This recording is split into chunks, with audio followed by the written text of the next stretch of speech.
Hello, folks. Welcome. Thanks for getting settled in. We'll give folks another minute or two before we get started. Thanks for joining us. All right, we'll have a few other folks kind of trickling in, but we've got a critical mass at this point. So first and foremost, just wanted to offer a welcome on behalf of the Ignatian Center and Campus Ministry and Office for Diversity and Inclusion. We're really excited to be able to present this panel conversation today in honor of the Salvadoran Martyrs. And also how that legacy can speak to us, in particular at Santa Clara these days. And so huge gratitude to all of you for joining us, and a special note of gratitude to Father Brian and our panelists for joining us today. And so with that, I will turn it over to you, Father Brian. Thank you so much for leading us through this. Of course, it's great to be with you all here today. As you know, we would normally be in the Mission Church or near probably on this day where the 8 crosses welcome people as they arrived. But we are remote, of course, but still it's important for us to mark this occasion. The 8 crosses represent a part of who we are at Santa Clara, this longstanding commitment to the people of El Salvador, dating back to the murder of the 6 Jesuits and their 2 colleagues in work at the UCA in 1989, on this day in 1989. I do want to thank Laura Nichols. Laura was a student, I believe, at the time, and I believe she and her children may have repainted the crosses for this day. So the crosses are repainted out front of the church, and they stand there to be as they continue to be an important symbol for who we are as a university. I know many of us have different connections, and you'll be invited to share those. Some of us have visited the UCA, some of us are alums of the CASA program. But whether we know the story by another telling or by actually having walked on the sacred ground of the UCA, I think this anniversary grounds our identity as a Jesuit in Catholic and University, and it grounds my identity as a Jesuit and human being. So, I was ordained in 2006, and in the midst of my theology studies, I was really struggling with frankly, with the church, my place in the church, facing the commitment I was making as a priest in the next year or so before my ordination. And I then joined a delegation from the Jesuit School of Theology in Cambridge and went down to the UCA. And when I walked on the sacred ground there through the Romero Center, and then particularly standing at the Rose Garden there at the place where the 6 Jesuits were murdered, and I heard their story by another telling, and seeing that hallowed ground and seeing the Rose Garden that the spouse of one of the women killed and the father, had planted those roses, and to see the Rose Garden in such bloom, that's when all my doubts went away, because that's when I realized what my mission as a human being and as a priest was about, and what really the church is about. In the end, standing in solidarity with the most dispossessed, being a voice for those struggling to be heard, and finding deep conviction, deep lessons in the life of the poor. And so the UCA and the history of El Salvador has meant a great deal to me.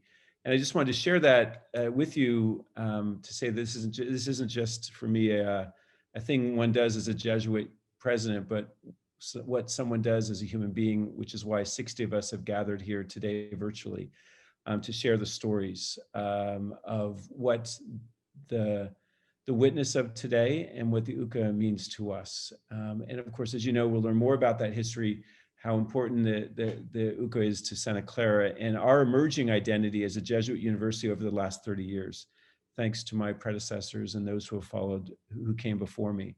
I want to set the stage for our panel by reminding you of the words of Ignacio Ellacuría. Ignacio Ellacuría was the rector or the president of the UCA. And he was one of those who was murdered on this day in 1989. We awarded him, Father Locatelli, or I guess it was Father Riwak, awarded him in 1982 an honorary degree. And he offered the commencement address to graduates in 1982. And this is what he said in part. Would you offer that? So I think it's important that, in a sense, almost as an opening prayer for us, to reflect on these words. And so let me offer you this meditation. These are the words to the graduates of Santa Clara in 1982. Do everything possible so that liberty is victorious over oppression, justice over injustice, love over hate. Without this overall commitment, we would not be a university, and even less so would we be a Catholic university. The university must carry out this general commitment with the means uniquely at its disposal. We as an intellectual community must analyze causes, use imagination and creativity together to discover the remedies to our problems, communicate to our constituencies a consciousness that inspires freedom of self-determination, educate professionals with a conscience who will be the immediate instruments of such a transformation, and constantly hone an educational institution that is both academically excellent and ethically orientated. A Christian university must take into account the gospel preference for the poor. The university should be present intellectually where it is needed, to provide science for those without science, to provide skills for those without skills, to be a voice for those without voices, to give intellectual support for those who do not possess the academic qualifications to make their rights legitimate. In a world where injustice reigns, a university that fights for justice must necessarily be persecuted. So with that opening, let me introduce our distinguished panel who will, in a sense, break open Ignacio's words in living testimony. First, two colleagues from the university, Lisa Kloppenberg, and if you put yourself on speaker view, when they speak, that would be helpful. So you can see them in full living color. Lisa Kloppenberg is provost of the university, and before becoming provost this year, served as dean of our School of Law. She participated in a delegation from Santa Clara to El Salvador for the 30th anniversary of the Jesuit Martyrs a year ago. She was with Ray Plaza and with Kathleen Schneider and with Margaret Russell, who joins us on the panel. Margaret is Associate Provost for Diversity and Inclusion and Professor of Law at Santa Clara Law School. Drew Descuruez, sorry, Drew, say your last name again? Descuray, like Descuray. Descuray. Drew is a graduate of Santa Clara, class of 2020. He studied an interesting mix of theater and economics and was actively involved across campus, including at the Ignatian Center, where he led an immersion to Santa Clara, to the Casa de la Solidaridad in San Salvador, which was our study campus in San Salvador. He participated in the CASA program, studying in El Salvador for a semester, but also took a year off during his college studies to work with our next and final panelists, with Trina and Kevin Yonkers-Towles. Kevin and Trina were co-founders and co-directors of the Casa de la Solidaridad in 1999 is when it was founded. They've had over 22 years of experience working and living in Central America. They also founded, and Drew was helpful for them in doing this, the Centro Ignacio Ellacuría at the UCA, the University of Central America, which develops academic and formation programs that integrate the exploration of faith and the promotion of justice through a praxis-based pedagogy. They are proud parents of 4 daughters, including 2 Santa Clara students. I hope they're listening today. So Sophia and Grace. Totally.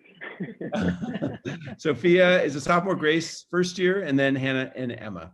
They have recently relocated to the Bronx, where they are now helping the Jesuits establish a praxis-based formation program for young Jesuits or Jesuit scholastics at Fordham. So Lisa, Margaret, Drew, Trina, and Kevin, you are most welcome. So I'm going to begin with Lisa and Margaret, and then go to Drew and Kevin and Trina. But the question that they've been asked, each will reflect for just a few minutes on the following question, which was this: inspired by the legacy of the martyrs, what is the role of a Jesuit university to reflect the social reality of today? Lisa. Thank you very much, Father O'Brien. It's an honor to be on this panel and to be with all of you today. So during our time at the UCA last year on the 30th anniversary of the death of the martyrs, we heard that Jesuit universities serve a twofold purpose. First, we prepare excellent ethical professionals to serve society. And second, as academics, we examine the current reality and share our learnings about its impact on the most poor and marginalized in our societies. The current rector or president of the UCA said, a university is an arena of ideas rather than fights between people, like the fights we see in the Salvadoran and US political sphere and the violence we see in society. Most of the martyrs were college professors and administrators. They engaged with both sides in a dialogue to end the war, with the interests of the poor at the forefront of their minds. And both sides were upset with them, the government and the anti-government groups, because they sought peace. Their rector, the Martyr Ignacio Ellacuria, played a critical leadership role in this. We heard last year from a US congressman who recalled Ellacuria always working on a peaceful solution, coming up with creative, out-of-the-box proposals. The current rector of UCA and other speakers we heard emphasized repeatedly Ellacuria's insights. A Jesuit university is a space to train critical thinkers, to debate issues, and to fight ideas with ideas. This is what the martyrs gave their life for. In addition to learning about the historic action of the martyrs, I appreciated learning about the university's current work. For example, professors who are examining a justice system that isn't working for many people. They are exploring the impact of laws on real people, from the minimum wage law to the groundbreaking anti-mining law. Professors are engaged at UCA in analyzing the impact of the most powerful interests on the poorest Salvadorans. They publish freely available studies, host dialogues, and actively seek justice and peace. For me, the UCA professors and leaders really provide a moving example of what a Jesuit university can be. And they made me reflect on how we're using our resources at Santa Clara University to examine the gap between the wealthy and powerful on one side and the poor and oppressed on the other. Father O'Brien often speaks of our two valleys here, those who have benefited from Silicon Valley and those who serve its interests without sufficient rewards. Further, as a person who studies conflict resolution, I was fascinated by the focus on reconciliation in El Salvador. Many spoke of the current court case in Spain, finding one former Salvadoran army colonel responsible for the death of 5 of the martyrs. They also spoke of a proposed reconciliation law in El Salvador. Most people oppose amnesty, but they seriously sought truth and reconciliation. They want both justice and peace. I thought that was a good model for us going forward on racial justice and other equity issues we will face. How do we bring out the hard, distressing truth of the past while also moving forward in a peaceful way toward a more just and equitable community? I was blessed to meet the people of El Salvador and connect for the first time with the land of one of my great-grandparents as we commemorated the 30th anniversary. I was blessed to be hosted by Kevin and Trina and so many wonderful, welcoming people passionate about justice. I was also blessed to travel with 3 wonderful leaders from Santa Clara University. Let me conclude by sharing a quote about our journey from each of them. Ray Plaza, who's here tonight, of our Office of Diversity and Inclusion, wrote, "We learned from the UCA students that part of their orientation is to learn about what took place as they go through the museum, the Rose Garden, the room where Elba and Selena were killed, and then to the chapel where the Jesuits are buried. It's something that shapes the experience of an UCA student as well as the faculty and staff." Kathleen Schneider, a dean in our College of Arts and Sciences, said, "The good news is that the war ended in 1992. However, there are still struggles for reconciliation and controversies about amnesty for crimes committed during that time. Several public speakers we heard commented on support for reconciliation bills, but not for amnesty. There is still a desire for the truth, to find out what happened to the many who were killed and the many more who simply disappeared." Finally, Professor Paul Schutz of our Religious Studies Department advised, "Our lives are short, and we can't take wealth with us when we die. People are suffering unthinkable hardships each day.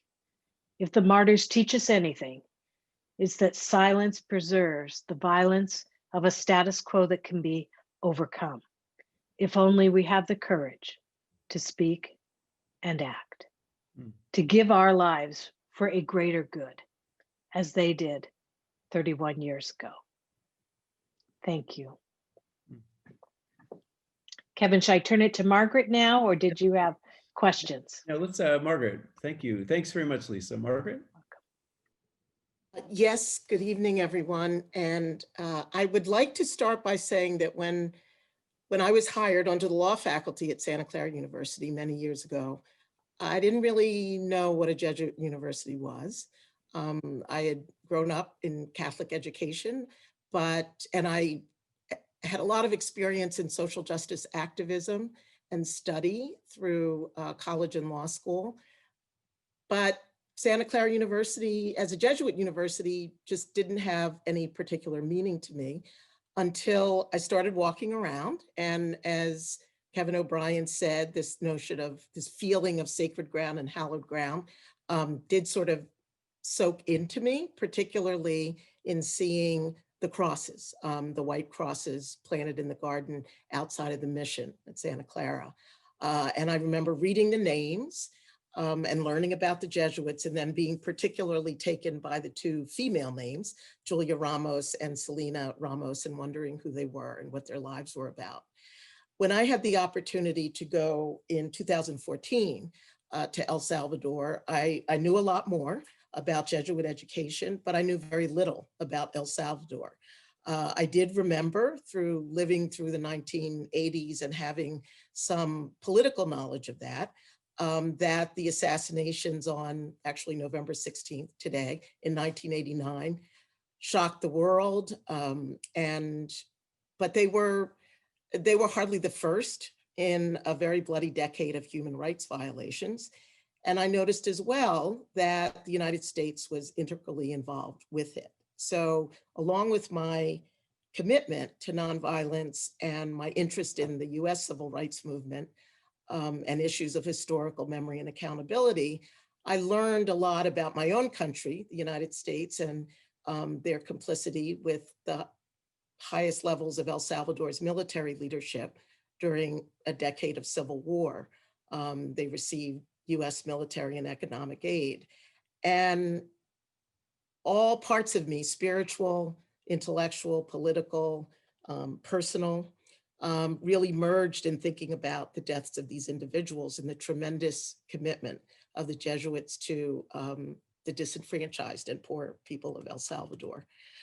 So I wanted to mention briefly, as a diversity officer, as the Associate Provost for Diversity and Inclusion, the way that I approach issues of diversity and inclusion is very contextual. It's important to me to know what the past has been, what the historical experience is of people affected by poverty and militarism and racism are.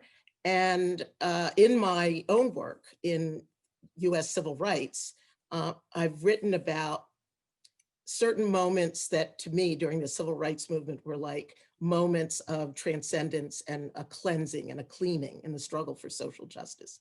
And that phrase, cleansing moments, comes from the widow of Medgar Evers to describe the transcendent power of historical memory and, as Lisa mentioned, legal redress in reopening past human rights cases, not only to identify perpetrators and try them and prosecute them, but also to recognize the truth so that societal wounds inflicted by human rights abuses can be recognized and healed.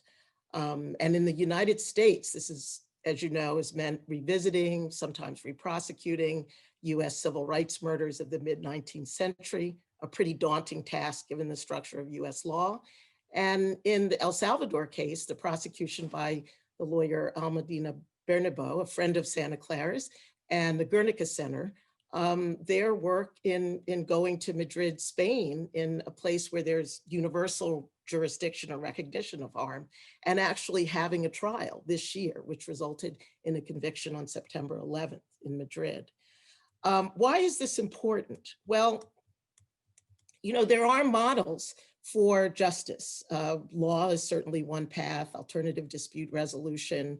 I think the focus on events like today's and keeping historical memory alive, keeping the notion of accountability, keeping a moment of reflection every year really helps us in addressing other injustices. And I think about just two events in my recent work, one going to Montgomery, Alabama, and actually seeing the lynching museum and sort of remembering the relationship between the ground, the people, violence, and a legacy of injustice. And then the other experience was much more recently serving on Santa Clara's Ohlone History Working Group, in which I started with really no knowledge of the Ohlone history of our campus, and then learned to walk the ground, essentially the hallowed ground of our campus, and recognize the truth and accountability and reconciliation that we still need to work on, just in recognizing the Ohlone land on which we sit. So this brings me back to El Salvador and the tremendous trip I had. I remember Mike Nuttall sort of keeping us all on task and awake at the same time each morning. And the late Father Jim and the photographer, Charles Barry, and many other people on that trip. I especially remember going to Juan Velasco's Programa Velasco, which was a really tremendous childcare place with opportunities for the mothers of the children to learn skills and really become self-sufficient economically and start their own businesses. Those were the memories that are the most vibrant, and they brought me, and when I returned in 2014 from that trip to El Salvador, in a way I felt truly a part of Santa Clara as a Jesuit university, that in a way that I never had in the many years before. So I'm very grateful for that opportunity. I think about it a lot, and I appreciate being given the chance to talk to you today. Thanks. Thank you, Margaret. Drew. Hello all. First, a big thank you for the invitation to be here, to be an alum, both of Santa Clara, of the CASA program, of the young and the beautiful Centro Ignacio Eocuria también. It's a real privilege to be here. In getting ready to speak and to join, I wanted to select an image. You can see behind me the beautiful mission. It would be much better if we were all in person, and I'm excited for the chance to do that. But I also wanted to select an image. I know it's small, but hopefully you can see the white crosses here. I was excited to bring them up and to remember, but then I realized it made me sad to bring up the crosses again, because I had the chance to start in a Jesuit high school, and I remember the protest on Bellarmine's campus and the marches to remember the martyrs. And I think it made me sad because it was going to be another year that I was going to honor the memories And while it was so important, it made me think about for the first time their memory as a necessary reminder that we need to be who they were. I realized for the first time, I dream of a Santa Clara campus where we don't need the crosses anymore because their lives were achieved or were visualized in what we strive to do on campus. I think that more than celebrating their lives, their loss, and their sacrifice, I dream of the day when their murders are memories, because the justice they fought for becomes part of all of our lives. And it made me think about the hallowed sacred ground where they were murdered. Like Father O'Brien mentioned, part of why I wanted to go back to El Salvador so many times was that patch of ground where I watched Kevin and Trina give birth to their incredible program, where I watched Kevin deal with young high school boys that were bouncing around campus and then settled down to listen to him and the story of these martyrs that were defining their Jesuit education. And it made me realize that silent sacred ground was very important, but memory was a moment in time, and that the sacred ground that I most connected to was the CASA program itself, the home where I got to learn, I got to work, I got to celebrate in the living legacy of the martyrs, because I'm led to believe that blood is not the true marker of a martyr, it's salvation. And that as salvation people, as Catholic Christians celebrating this resurrection, I want to make sure we continue to remember that the sacred ground is built not just in the past, but in the present. And so I want to say thank you, Professor Russell, for sharing your experiences, because I think memories are meaningless unless practiced right now. And that's what makes me so excited to live joyfully and to watch the lives of the martyrs practiced and experienced on a daily basis. Unfortunately, my experience with the CASA was cut short for a host of different reasons. It's part of why I chose to go back, to stay connected and to stay close, because I think the CASA program was one of the reasons why the 3 C's worked. The 3 C's of Santa Clara are important, but more than anything, I think they're a response to an urgent need for justice. I think we tout them sometimes as a wonderful distinguishing part of our Santa Clara experience. And I think sometimes we forget they're a response to our crisis of justice, our climate crisis, our racial crisis. I think I want to continue to remember and celebrate the fact that my Jesuit education is a response to the world. And one of the parts that Ignacio Ellacuría did not include in his address to the students was one of my favorite quotations from him. And it's that the reality should be the center of every Jesuit university. And that sounds great, but I think it takes some compromise and it takes some sacrifice to recognize that may not mean the students themselves are the center of that may not mean the facilities are the center themselves. I think for me, it was a really helpful reminder, and it helped put my education in wonderful perspective to say and to experience that I was serving with my education something more than myself. And I got to experience that and live that through the CASA program. Thank you, Kevin and Trina. And I get to live that at Santa Clara. And I want to continue to live that in my career now. As a young entrepreneur, I hear a lot about trying to solve pains, but I want to continue to solve problems. And I shared recently with a professional group on Santa Clara's campus about what's the point of professionalism? And it stumped a lot of our students there until we paused and we reflected that the point of professionalism is to bring about justice. It's to change the world. And I think if Santa Clara can continue to do that as a prophetic institution, we're headed in the right direction. We're living the message in the lives of the martyrs, because I think to answer the question more succinctly, we have to be prophetic. The martyrs remind us that we have to be prophetic, and that means leading the charge for justice, not responding to the signs of the times, but truly making the sacrifices to lean against powerful institutions and to say, this is what justice looks like, and I'm willing to make a sacrifice that will change our lives. And so I'm honored to be part of this institution and to be an alumni of the CASA program and to be with you all on the panel today. So thank you.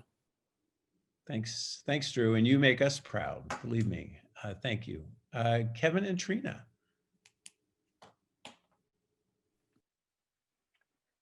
It's wonderful to be reconnected with the Santa Clara family. So many great faces out there. And so thank you for the invitation to celebrate this and commemorate this really important anniversary with you all. And Mike, if you can help with some of the images, I thought that might be a little bit more, let's see here. Okay, great. So, you know, over the years of living and working in El Salvador, Tree and I had the privilege of meeting with many faculty, staff, and students from our various universities. They would come to the UCA to learn about the current reality of El Salvador, to be inspired by the UCA Martyrs and Monsignor Romero. For many, it was a pilgrimage, as we've heard, you know, from the panelists already. Eventually, visitors would come to ask about the UCA itself and its philosophy of education. They would ask about its mission. The Jesuits were killed because of the way they envisioned what it means to be a university and how they lived out that vision. In beginning, Father O'Brien read a little bit of Father Ignacio Ellacuría's speech, which kind of identified that, you know, being a voice for the voiceless, recognizing this gospel preferential option for the poor. Around the UCA, Father Ellacuría was often noted as saying, "La UCA tiene su centro afuera de sí." The center of the UCA is actually outside of itself, which is really a remarkable claim for a university president to make. You know, the UCA tiene su centro afuera de sí. The story that came to mind as I was reflecting on this evening, the image of the parable of the Good Samaritan came up. And before Tree and I were married, we had a class, a theology class at Boston College with Father Gustavo Gutierrez. To this day, it remains one of my favorite classes in grad school. For those unfamiliar with Gustavo, he's a Peruvian priest, a renowned theologian, and considered really the father of liberation theology. So at one point in the class, Gustavo was talking about the UCA Martyrs and Monsignor Romero, who he knew well. And he asked for a Bible in the class, and he began reading the parable of the Good Samaritan, the story that Jesus tells in response to the question, "And who is my neighbor?" And some of you will recall the story. The guy's walking down the road and gets jumped from Jerusalem to Jericho and gets jumped by robbers. And they beat him up and they leave him on the side of the road half dead. Then along comes a priest. And what does the priest do? He walks to the other side, avoiding the man. And then along comes a Levite. And the Levite, same thing, passes to the other side. Then comes the Good Samaritan, and what happens? The Good Samaritan goes to the man, is moved with compassion. He attends to the victim and takes him to the inn and says to the innkeeper, he'll come back and cover the cost and check in on him the next day. So in the class, after reading the parable, Gustavo looks up at us and he says, "Notice how the Good Samaritan placed himself in the path of the victim. It was a conscious choice." The first step I propose that Ellacuría and his team took was walking in solidarity with the people of El Salvador. The mission evolved from that experience. Many of you are familiar with John Sobrino, a Jesuit theologian who lived in the Jesuit community at the UCA where the Jesuits Elba and Selena were killed. John was actually giving a workshop in Thailand when his brother Jesuits were killed, and his life was spared. Soon after his friends were killed, John wrote the following, and I find this to be really moving. "To live truly and humanly in El Salvador inescapably means, as Jesus said in the parable, meeting up with a wounded person on the way. And they met one, but they did not meet up with an individual, but rather an entire people. And not just with a wounded people, but rather a crucified people. And this meeting is where the human part is decided. Either you make a detour around them, as the priest and the Levite of the parable did, or you heal his or her wounds. Our martyrs," wrote John, "made no detour. In the presence of the crucified people, Their hearts were moved, and they were moved to mercy. They internalized the suffering of an entire people and responded to it. They were working to bring the crucified people down from the cross. End of quote. As I was reflecting on tonight's question, inspired by the legacy of the martyrs, what is the role of the Jesuit University to reflect the social reality? I would suggest that we would be better able to answer that question if we follow the lead of the Good Samaritan, if we follow the lead of the UCA martyrs and so many in El Salvador who have placed themselves intentionally in the path of those most vulnerable, the poor. My suspicion is that if we can do this, it will significantly impact our teaching, our research, our scholarship, our studies, and possibly even our mission. So that's what I've got. Now I'm going to pass the mic over to Sheila. Good evening. I wanted to start by thanking those who have shared. Mike, thank you for inviting us to be a part of this panel. It's the first time in 20 years that we haven't been in El Salvador to celebrate this day with our community. But I find great comfort. I was just moved with emotion when I saw, I think, some people that need to be mentioned who are such an integral part of the history of the Casa at Santa Clara, and they're all on tonight. From what I see, Dennis Gordon, Barbara Collier, Vid Retier, and Heather. I think even Heather Brown has joined in. So just a shout out to them for being such an important part of the history of the Casa over the years in El Salvador. What I would like to do with the time that I have, Kevin mentioned, the 20 years that we've been in El Salvador and the incredible privilege that we've had to witness firsthand the wisdom and the profound insight of our Salvadoran students and our Salvadoran colleagues. So what I've done is I've asked two of our community partners and two of our UCA students to share their reflections with us. So for those of you who have been in El Salvador, and from the looks of who's joining us, a lot of you have been in El Salvador. I think some of these people and some of these images are going to be familiar to you. So as we listen to the reflections of the people who've been invited to share, we'll have the opportunity to see images of them engaging in their communities in El Salvador. So this is what they had to say about the connection between the legacy of the Jesuit martyrs and Jesuit higher education today. So we're first going to hear from Julio Perez, who is a community partner, and he comes from Hayake. So he says, I believe that to truly respond with solidarity and empathy to social problems, it is essential that Jesuit universities guide all academic fields, programs, and projects towards the perspective of accompanying local and impoverished communities, while seeking alternative solutions that offer hope for the people who suffer the impacts of this unequal world. It is in this integration that our students really have the opportunity to learn and become human, create and grow in an environment of community and equality. It is here where students and professionals with academic knowledge and those from the communities with potential, capacity, and experience engage one another and contribute equally to the integral formation of a new generation of students. Thus, we must respond to the ideals of Monsignor Romero and the martyrs of the UCA, who offered their lives, and with the hope, as the late Dean Brackley said, another world is possible. This call becomes even more present in these difficult times of the pandemic, where those who are on the margins become even more vulnerable.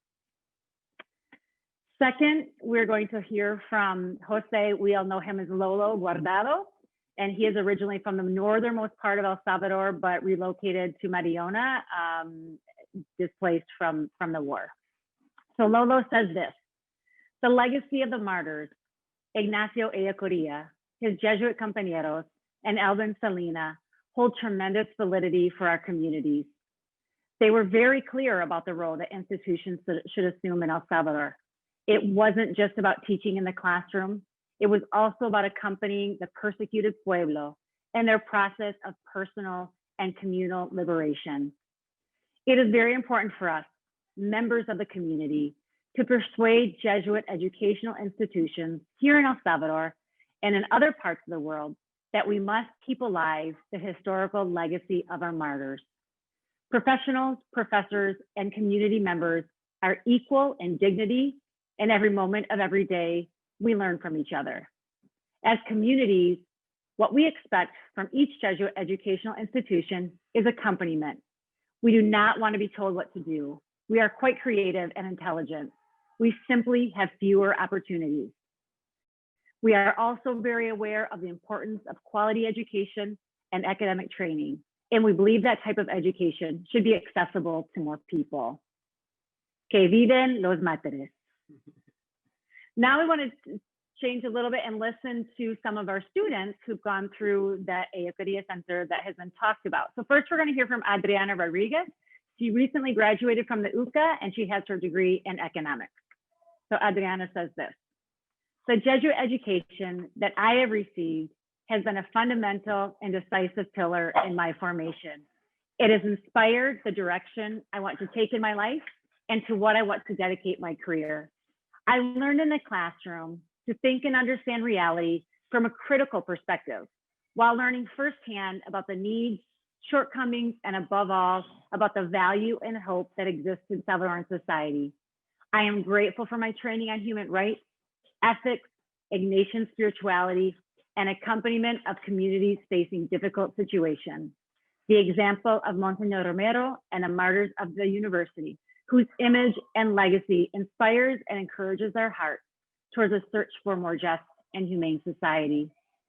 This is why I consider that the role of Jesuit universities must always be focused on transmitting these values to each of the students who pass through their doors, so that they not only train capable professionals, but also conscious human beings committed to the society that surrounds them. And lastly, we're going to hear from Ale, who is a current UCA student, and she is studying marketing. As a student at a Jesuit university, I never expected to be interested in the reality of social injustice in which my country, El Salvador, lives. Thanks to the Ignacio Ellacuría Center, I learned about the martyrs of the UCA, who immersed themselves in this history and fought for social justice and the common good to their death. I firmly believe that if I had chosen another university, I would not be interested, nor would I feel responsible for joining in this fight. I would not have had the experience of knowing communities and learning about the history of my country, which would ultimately transform the orientation that I imagine for my professional studies. In my opinion, Jesuit universities worldwide have a duty to continue the path of justice that their founder, as well as our martyrs, have started. Raising awareness, working for justice, and training professionals who are not only interested in their personal growth, but who seek to contribute to the construction of a better society must be at the center of Jesuit education. I am talking about awakening conscious and generous hearts, of moving from a me to us, to share with everyone at the table while seeing them as my brother and sister, of not normalizing injustices, rather acting in favor of the forgotten. This is the Jesuit orientation that I expect in my studies, that together with my classmates, I can firmly say, we go in to learn, we go out to serve. So thank you. And then just again, just to share the incredible privilege that we've had these last 20 years to learn from and with our Salvadoran community. So thank you. Thanks to Kevin and Trina. Again, without them, the CASA would not have happened. They were such great partners to Santa Clara for 2 decades and more. So thank you, Kevin and Trina, for making us a better university. I have a couple of questions just to follow up, but you may have your own questions or comments, and you can put those in the chat, and Mike Nuttall will sort of curate those, and we'll get to those in a minute. Lisa, you mentioned the current rector talked about the university as an arena of ideas, which is a great description of a university. But Ellacuría like to always say that ideas have consequences. So what idea has consequence for us today at Santa Clara? And it's a tough question, but is there an idea that we talk about on campus, that we research, that we debate, that really has consequences or might have consequences for us, Lisa? I think most of the ideas we debate on campus have consequences. Take climate change, right? And sustainability. That's going to have drastic consequences on people all around the world and disproportionately on poor people, right? Or you could talk about, election laws, right? And disenfranchisement. You could talk about racial justice, rights for gay, lesbian, transgender people. I think almost every issue we deal with, from business and engineering and law to theology and the humanities and sciences, all of them are caught up because they affect people, right? And so there's that impact on people we got to be watching for. And is it a disproportionate impact on some, Great, the thanks. poor, right? And The marginalized. Yeah, and I realize that when part of the consequence of those ideas that we debate and then promote might alienate us from people, right? Which is never the intention. We always seek reconciliation, but we also know that a consequence could be alienation, losing friends, which certainly those of the UCA experienced. Margaret and Drew, you both touched on an overlapping theme of memory. And Margaret raised examples of the history of slaveholding and Ohlone history as memories particularly pertinent to her, to us today. Johann Baptist Metz was a liberation theologian from Germany. He had this notion, this theological notion of dangerous memory. And his idea was that there are certain memories that have to be preserved. In his case, it was the Holocaust. But certain memories or engagements with reality that had to be preserved in order to hold us accountable, in order for us to get through to reconciliation or justice, but they were dangerous because of that, because it might yield to us, there might be a cost to us. Now, of course, the UCA martyrs suffered the ultimate cost, but there are all sorts of costs that we can face by encountering dangerous memories. Are there memories? I mean, Margaret, you may have already answered this by saying we need to keep the memory of the Ohlone people and of a history of slaveholding in this country alive. Drew or Margaret, do you want to add any other dangerous memories that we need to curate here at Santa Clara, that we need to make sure that we continue to raise for another generation of students? So what dangerous memory ought we preserve now? Drew or Margaret? I would love to let Margaret, Professor Russell, go first. Okay. I thought I saw you leaning into it, Drew. So I was going to let you take it. So dangerous memory. I mean, it just makes me think about, well, what makes it dangerous? And when I think about these other examples, right, of what we need to remember, what makes it dangerous, I think, is profound questions of, for me, good and evil, of sort of losing one's way as a human being. And that is dangerous if we pretend that we have resolved those issues. Yeah, so rather than thinking of a specific subject matter, it really is the very nature of suppression of memory. And, even going back to the Holocaust that you mentioned, I have not traveled to Germany, but people who have, friends who have told me that memory is omnipresent somehow in their experience in that country, and very deliberately so, because they never want to forget. Right. And Margaret would co-led our group on the memory of the Ohlone people that we seek to better preserve here at Santa Clara, and there'll be more on that in the future this year. Drew, any thoughts on dangerous memories we need to keep alive? Yeah, I would love to echo that, and to echo Professor Russell's work with the Ohlone people and the memory of the Ohlone people, particularly on Santa Clara's campus, where we have some of the unfortunate history of colonization and some of the unfortunate history of the way religions and cultures have interacted and been oppressed. I think that puts us in a very important, proximate, responsible role of remembering and then acting on the justice of this very tangible, very physical space that I know we sometimes we'll take a moment to remember, but I would love to see what sounds like what we're continuing to do as an institution to remember and act on our past actions as an institution, our past actions as believers. And so that's a big part for me, but I wanted to go even older than the martyrs themselves. To Monsignor Romero, I think a dangerous memory would be that we almost missed the heroism of Monsignor Romero because of wealth, that his ability to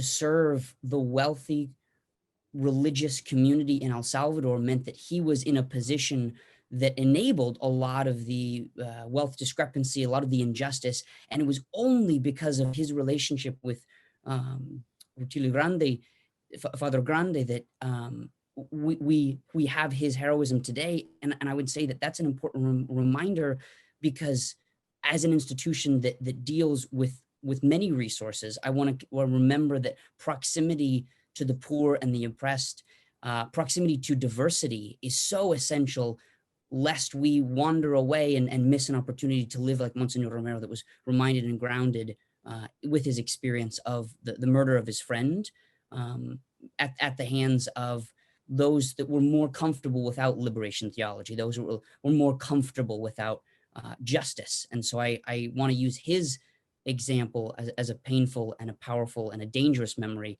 to help keep us that deal with resources focused on what we do with those.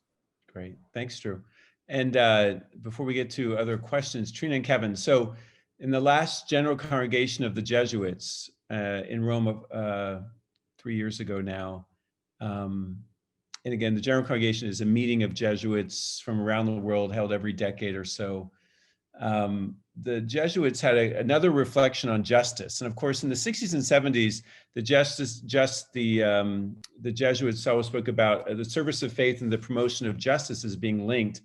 But what the Jesuits emphasized this time was linking justice and reconciliation, right? That we are called not just to be ministers of justice, but always paired to be ministers or facilitators of reconciliation as another element of God's justice, which doesn't seek simply to punish, but to restore. That notion of, what John Sabrina would talk about, taking the crucified peoples down from their crosses so that they can rise up, they can be raised up in a different way.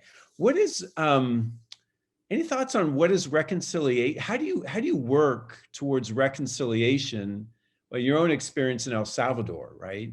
In a war-torn country, or there's reconciliation going on, working with gangs in San Salvador now, but because that can be applied to a whole bunch of different settings, racial justice and reconciliation. Any thoughts on the companionship of justice and reconciliation?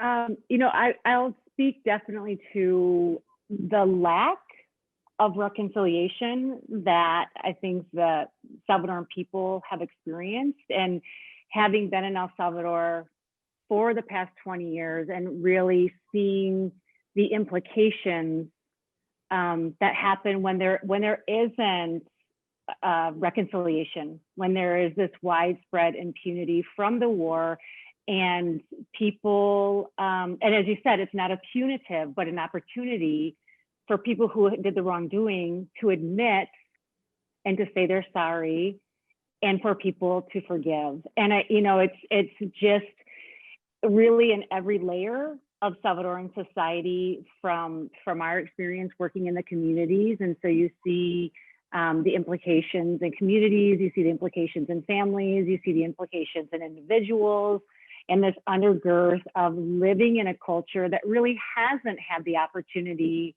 to reconcile, and hasn't really, from the leadership. And I mean, it's not only El Salvador that experiences that, obviously, but hasn't been taught how to reconcile, and that mistakes were made, and we need to say we're sorry and be free from that, and be free to forgive people. And so I think that, that conversation is incredibly important for El Salvador to heal, to move forward, to look at how do we communicate as families, how do we communicate as communities, how do we do it as church, and how do we do it as society. And it's essential. And there's no quick fix to it. It's conversations that are happening across the board in El Salvador, and the importance of that process. Great, thank you. Thanks. Mike, any questions from? Yes, I think Charles Mansour has a question. Charles, are you there? I am, sorry. That's okay. Thanks. In another platform. I was just curious, for any of the panelists, what it is that you think animated and gave the martyrs hope in the midst of all the violence and oppression that they saw and spoke out against, and what can we learn from that in our context today?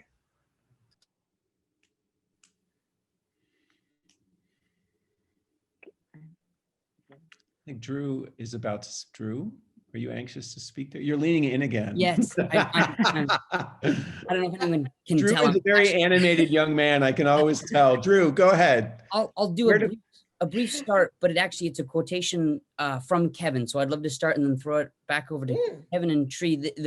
I remember Kevin telling me the story of the martyrs' days, just weeks before their killing, their murders, were talking about what they were saying and how it was going to stir so much. They were so self-aware of what they were saying and the proximity to power and the effect that it was going to have. One of the things that we talked about was how much they felt like they were living in the early church, how this must be what it feels like to be the early church, the persecuted church. And for me, I wonder, Charles, to your question, if that's part of what animates people, is recognizing what we're doing is unsettling for a reason. Christ was killed for a reason. I wonder and worry today if we're sending messages that keep people comfortable. I don't think we're living our Jesuit mission. I don't think we're living our Christian values or virtues or lifestyle. So I would say what animated them was knowing that they were living like the early Christians.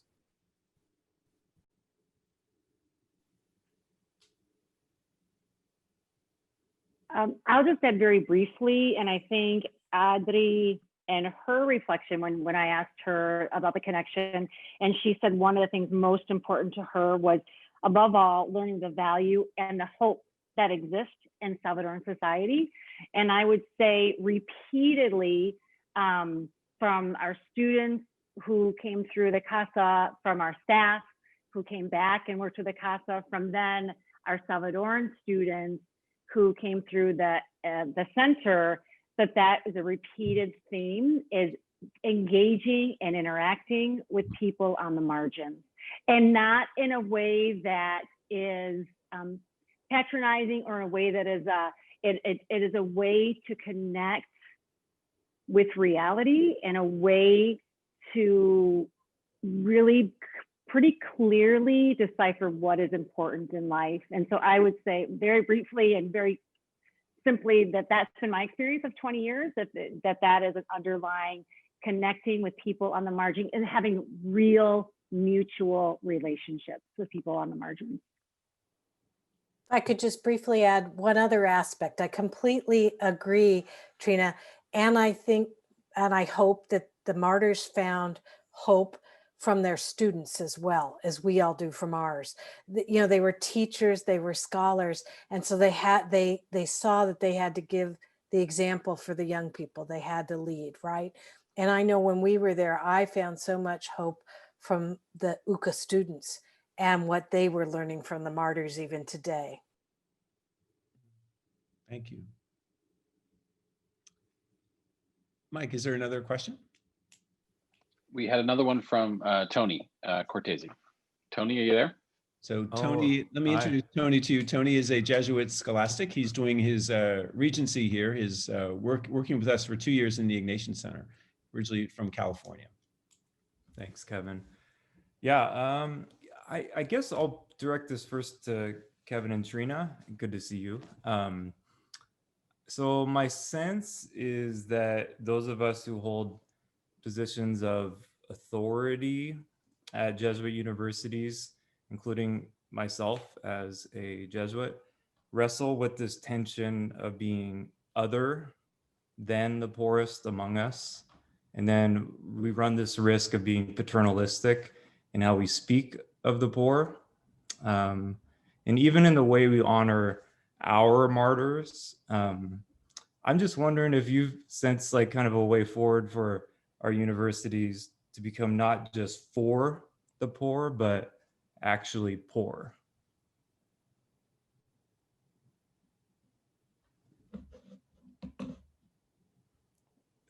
I like how I love the switching, by the way. I know, we're sharing this one, you know. It's good to see you, Tony, and thank you for the question. I think, yeah, one of the things that I think we really tried to orient students and faculty when they would come to Salvador was to kind of rethink. I mean, we all know we have this kind of horrible way of, from the US, to kind of think like, well, we'll go someplace and we'll fix it, or like we'll come down and like we have the answer. And so in the orientation, I actually think the orienting piece is really, really important.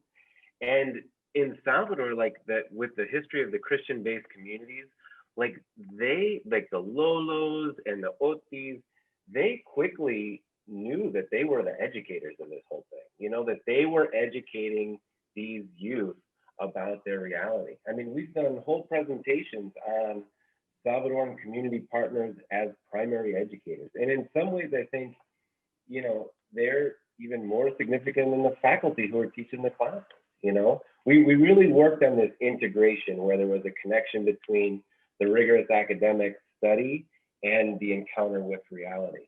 But I think a big piece, and you all do it really well at Santa Clara with your immersions and kind of helping the students to recognize we're entering humbly as learners, you know, and it's our community partners who are teaching us about their reality, you know. That humility, I think, is something that we have to kind of stay attuned to. Mm-hmm. I just want to add to, in Lolo's reflection, going back to, this is a community partner from Mariona who was in Chalate in the northern part of the country during the war years. And he said, just a reminder, he says professionals, professors, and community members are equal in dignity. And at every moment of every day, we can learn from one another. So I think that is crucial.